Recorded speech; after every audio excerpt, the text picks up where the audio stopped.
माननीय राकेश सभापति महोदय, यस, आज इतिहास के जिस दलहीज पर 10 मिनट। वह सामान्य दलहीज नहीं है। सभापति महोदय, जिन 3 कानूनों को साम्राज्यवादियों ने साम्राज्यवाद के हित में लिखा था, आईपीसी, सीआरपीसी और इंडियन एविडेंस एक्ट, जिसे हाउस ऑफ कॉमन्स और हाउस ऑफ लॉर्ड्स ने पारित किया था, जिसे भारतीयों को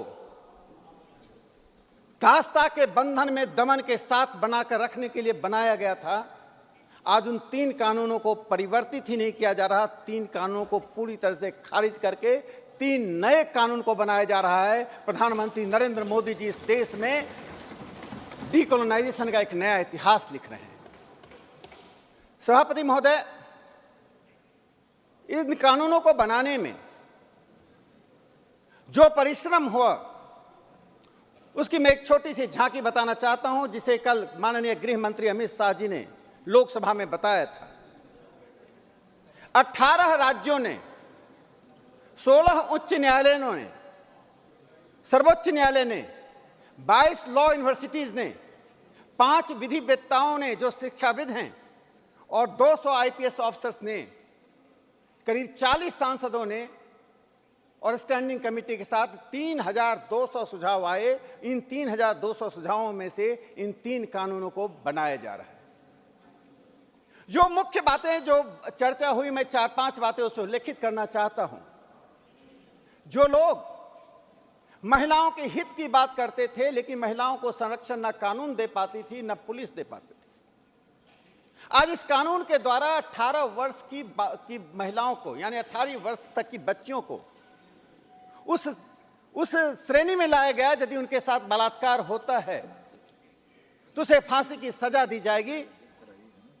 0 एफआईआर और एस्कॉन्डिंग, यानी फरार होने की जो संख्या थी, अपराध की संख्या 19 थी, उसे बढ़ाकर 120 कर दी गई है। सभापति महोदय, जो बुनियादी परिवर्तन हुआ है, उस बुनियादी परिवर्तन से समाज के सबसे हाशिए के लोग, महिलाओं को और भारतीय परिवेश में आ रही नई चुनौतियों का सामना करने में तीनों कानून सामर्थ्य होंगे। कांग्रेस के शासनकाल में 58 साल तक इस देश में कांग्रेस पार्टी ने राज किया। सीआरपीसी में 78 परिवर्तन किए गए, 78 संशोधन किए गए। और इंडियन एविडेंस एक्ट में 22 संशोधन किए गए, लेकिन यह पैचवर्क चलता रहा। इस पैचवर्क से अलग हटकर माननीय प्रधानमंत्री नरेंद्र मोदी जी ने और माननीय गृह मंत्री श्री अमित शाह जी ने इन तीनों कानूनों में आमूल चूल परिवर्तन किया। सीआरपीसी के 177 धाराओं को, सेक्शन को समाप्त कर में बदलाव लाया गया है, 24 को हटा दिया गया है। इंडियन एविडेंस एक्ट में लगभग 24 धाराओं में परिवर्तन किया गया है, 6 धाराओं को हटा दिया गया है।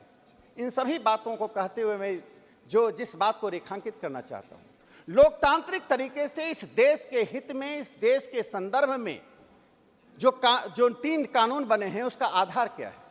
पहले आधार दमन था और दासता थी, अब आधार मानवीयता और मानवाधिकार है। इन कानूनों के द्वारा मानवाधिकार को संरक्षित करने की पूरी कोशिश की गई है। हर व्यक्ति यहां महसूस करे कि न्याय से दंड निकलता है, पहले दंड से न्याय निकलता था। तो पहले रूल बाय लॉ था, अब रूल ऑफ लॉ है। यह एक बड़ी बुनियादी परिवर्तन